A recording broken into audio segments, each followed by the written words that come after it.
መንፈስ ቅዱስ አሐዱ አምላክ አሜን። እናስተዋውቃችሁ ምስካበ ቅዱሳን መድኃኔ ዓለም ገዳም። የምስካበ ቅዱሳን ዮርዳኖስ መድኃኔ ዓለም ገዳም በሰሜን ሸዋ ሀገረ ስብከት በሞጃና ወደራ ወረዳ በፈላግነት ቀበሌ የሚገኝ ገዳም ነው። ከአዲስ አበባ ወደ 206 ኪሎ ሜትር ርቀት አካባቢም ይገኛል። ገዳሙ አሁን የታነጸበት አካባቢ ከገዳሙ መታነጽ በፊት በአጽመ ቅዱሳን መግቢያ ማለትም በስተ ምዕራብ ካለው አንድ የጽድና አንድ የወይራ ዛፍ ውጪ በአካባቢው የሚታይ ነገር አልነበረም። ይሁን እንጂ በአካባቢው ያሉ ቀደምት አባቶች በየጊዜው ድንቅ ነገር ይገጥማቸዋል። ልዩ መዓዛ ያለው ነገር ይሸታቸዋል። የከበሮ ድምፅ ይሰማሉ።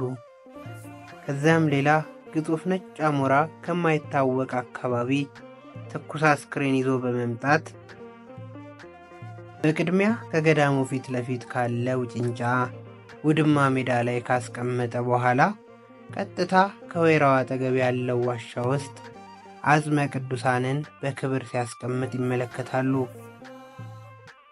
አምላክ ፈቅዶ ወደ ስፍራው ቢሄዱ የተለያዩ የመግነዝ አይነቶች በበፍታ ቆዳና በሸራ የተገነዙ የቅዱሳን አባቶች አጽም ከነ መጽሐፍታቸውና መቁጠሪያቸው እያበራ በክብር አርፎ አልባብ አልባብ እየሸተተ ያገኛሉ። የአካባቢው በስተ ምስራቅ ከወንዙ ማዶ በዘንዶ ሲጠበቅ፣ በስተ ምዕራቡ ደግሞ በነብር ይጠበቅ ነበር። ቦታው በእግዚአብሔር ቸርነትና በቅዱሳን ጸሎት ከጥፋት ሲጠበቅ ኖሮ እግዚአብሔር ፈቃዱ ሲሆን በዘመናችን የቦታው ክብር ተገልጧል። ገዳሙ ከዚህ በፊት አስክሬን ዋሻና ዮርዳኖስ አጽመ ቅዱሳን መድኃኔ ዓለም ገዳም ተብሎ ይጠራ ነበር። ገዳሙ የተመሰረተበት ጊዜ በትክክል የማይታወቅ ሲሆን በአህመድ ግራኝ ወቅት ሸሽተው በመጡ ቅዱሳን አባቶች መመስረቱን የሚናገሩ አሉ። ይህንን ሲገልጡ 3 ቅዱሳን ውሃ ማውጫ ለሚባል አካባቢ ጽላቶችንና ንዋየ ቅዱሳትን አሽሽተው በገዳሙ አካባቢ በማረፍ ብዙ ተጋድሎ መፈጸማቸውን ይነግራሉ። ከእነርሱም መካከል አባ ብሩ መስቀል የተባሉት ከበረት ላም ስለጠፋባቸው ከመጨነቃቸው የተነሳ ሱባኤ ገብተው ምስጢሩን እንዲገልጥላቸው በጸሎት ሲጠይቁ ፈጣሪ ላሚቱ በጠፋችበት በ6 ወሯ በአጽመ ቅዱሳን ዋሻ ስር እንደሚያገኟት ይገልጽላቸዋል። በራእይ እንዳዩትም ላሚቱን ጥጃ ይዛ ከተባለው በር ላይ ያገኟታል።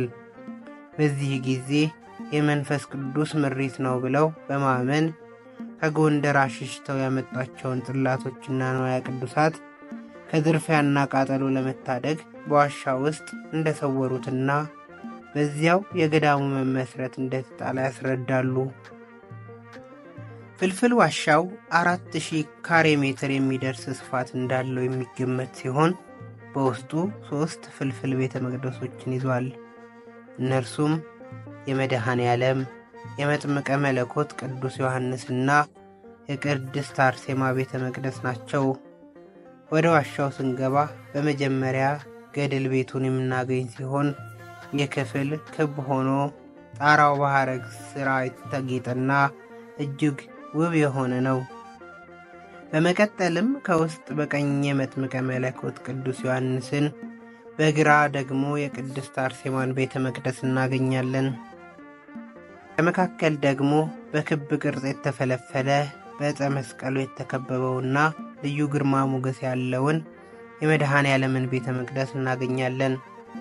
ዋሻውን የውስጥ ለውስጥ መተላለፊያ ኮሪደሮች ስፋት፣ አምዶች ውበትና በግድግዳው ላይ የተፈለፈሉ መስቀሎች እና ቅዱሳን ስዕሎች፣ ከዋሻ የተፈለፈሉትን መንበሮች ስንመለከትና የውሃ ልክ አጠባበቁና የዋሻው ተፈጥሯዊ ቀለም ስናይ በእርግጥ የመንፈስ ቅዱስ ሥራ መሆኑን እንዳንጠራጠር ያደርገናል።